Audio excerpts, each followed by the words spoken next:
వేతన స్కేల్ను తప్పుగా నిర్ణయించడంపై యజమాని ఏదైనా చేసినట్లయితే, ఉద్యోగి గురించి తప్పుగా సూచించినట్లయితే జీతం, విశ్రాంత ప్రయోజనాల నుండి ఎలాంటి రికవరీ చేయలేమని మధ్యప్రదేశ్ హైకోర్టు పునరుద్ఘాటించింది. తన యజమాని జారీ చేసిన రికవరీ ఆర్డర్కు వ్యతిరేకంగా రిటైర్డ్ సుబేదార్ దాఖలు చేసిన రిట్ పిటిషన్పై కోర్టు వ్యవహరించింది. దీని ద్వారా రూ. 29,66,982 అదనపు జీతం రూ. 13,06,35 చెల్లింపుగా అతని నుండి వసూలు చేయాలని ఆదేశించబడింది. దానిపై రూ. 16,65,347 వడ్డీతో పాటు justice Sushrut Arvind Dharmadhikari single bench, ఇంకా Manoj Sharma versus state of MP మరియు ఓర్స్ కేసులో వానం 293/2021 తేదీ ఆగస్టు 31, 2021లో ఆమోదించబడింది. ఈ కోర్టు డివిజన్ బెంచ్ తీర్పు చెప్పింది. ఉద్యోగి ఇచ్చిన అండర్టేకింగ్ ప్రధాన మొత్తం రికవరీకి పరిమితం చేయబడిందని మరియు అదనపు మొత్తాన్ని అనేక సంవత్సరాల పాటు నిలుపుకోడానికి మరియు వినియోగించడానికి ఉద్యోగి నుండి తప్పుగా సూచించబడకపోతే, రీఫండ్ సమయంలో ఉద్యోగి తప్పక అసలు మొత్తానికి మించిన వడ్డీని వలసుకోవడం వల్ల భారం పడదు. పునరుద్ఘాటించింది. పిటిషనర్ తరఫున న్యాయవాది శైలేష్ తివారీ వాదించగా, ప్రతివాది తరపున ప్రభుత్వ న్యాయవాది ప్రవీణ్ నామ్దేవ్ వాదించారు. పిటిషనర్ను మొదట 1981లో ఇంపీ హోం డిపార్ట్మెంట్లో నియమించారు మరియు పదవీ విరమణ వయస్సు వచ్చిన తర్వాత 2016లో సుబేదార్ పదవి నుండి పదవీ విరమణ పొందారు. పిటిషనర్ ప్రకారం, విధుల స్వభావం అంటే ఇన్స్పెక్టర్, సుబేదార్, సబ్ ఇన్స్పెక్టర్ మొదలైన వాటిపై ఎగ్జిక్యూటివ్ మరియు మినిస్టీరియల్ స్టాఫ్ యొక్క బాధ్యతలు మరియు అసైన్మెంట్లు ఒకేలా ఉంటాయి. పిటిషనర్కు కూడా మంజూరు చేయబడిన 2 క్యాడర్లకు ఒకే విధమైన పే స్కేల్ను విస్తరించడం కోసం ప్రతివాదినం 2019లో లేఖను జారీ చేశారు. అయితే, పిటిషనర్ పదవీ విరమణ పొందినప్పుడు, ఇంప్యూగ్డ్ ఆర్డర్ ప్రకారం, అదనపు జీతం మరియు దానిపై వడ్డీని రికవరీ చేసే ఉత్తర్వు జారీ చేయబడింది.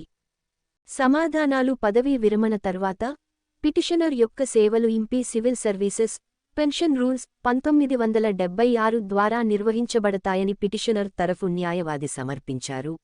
ఇందులో రూల్ 9(4) ప్రకారం 4 సంవత్సరాల పదవీ విరమణ తర్వాత రికవరీ కోసం ఎటువంటి బలవంతపు చర్యను ప్రారంభించకూడదు.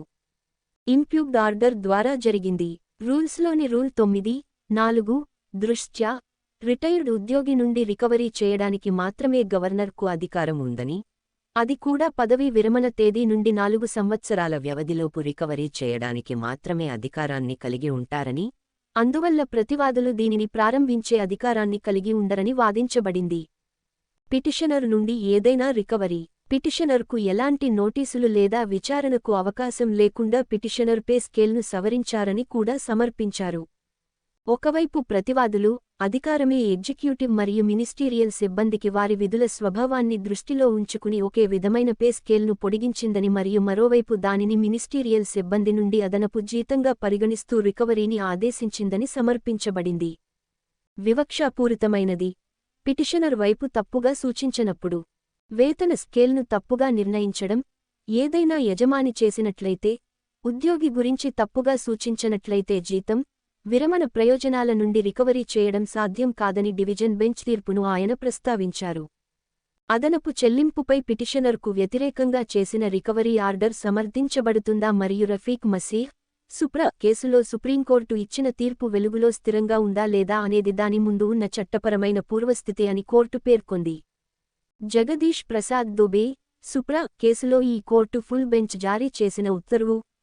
ఇసేజ్ బేగ్, సుప్రా కేసులో సమాన పనికి సమాన వేతనం అనే సూత్రం ప్రకారం కూడా ఉద్యోగులకు సమాన వేతన స్కేలు ఇవ్వలేమని గౌరవనీయమైన సుప్రీంకోర్టు పేర్కొంది. మినిస్టీరియల్ మరియు ఎగ్జిక్యూటివ్ స్టాఫ్ యొక్క రిక్రూట్మెంట్ పద్ధతి, నియామకానికి అర్హత, విధులు మరియు బాధ్యతలు వేర్వేరుగా ఉన్నందున, మినిస్టీరియల్ ఉద్యోగులు ఎగ్జిక్యూటివ్ స్టాఫ్తో సమానమైన పే స్కేల్ను క్లెయిమ్ చేయడానికి అర్హులు కాదు.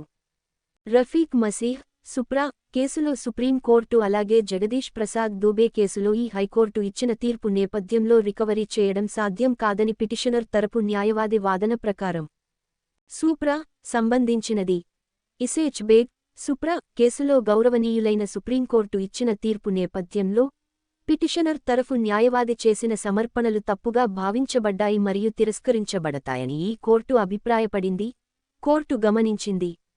అయితే పిటిషనర్కు చెల్లించిన అదనపు చెల్లింపు అధికారులు కొన్ని గణనల పొరపాటు కారణంగా చెల్లించారని, అయితే అదే సమయంలో ఆమె వైపు నుండి ఏదైనా తప్పుగా సూచించిన కారణంగా అది పిటిషనర్కు చేయబడలేదు.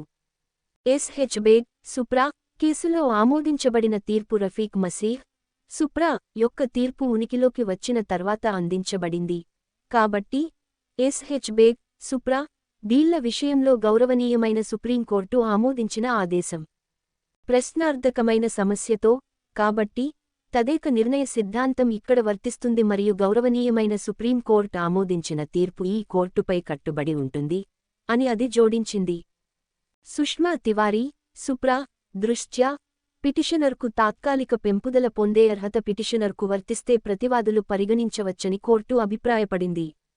ఎంపీ పెన్షన్ రూల్స్ 1976లోని రూల్ 9(4) డిపార్ట్మెంటల్ ప్రొసీడింగ్లకు సంబంధించినది ఉద్యోగి యొక్క ఏదైనా దుష్ప్రవర్తన మరియు నిర్లక్ష్యం కారణంగా ఉత్పన్నమైందని పిటిషనర్ సమర్పించిన న్యాయవాదిని ఇది తిరస్కరించింది.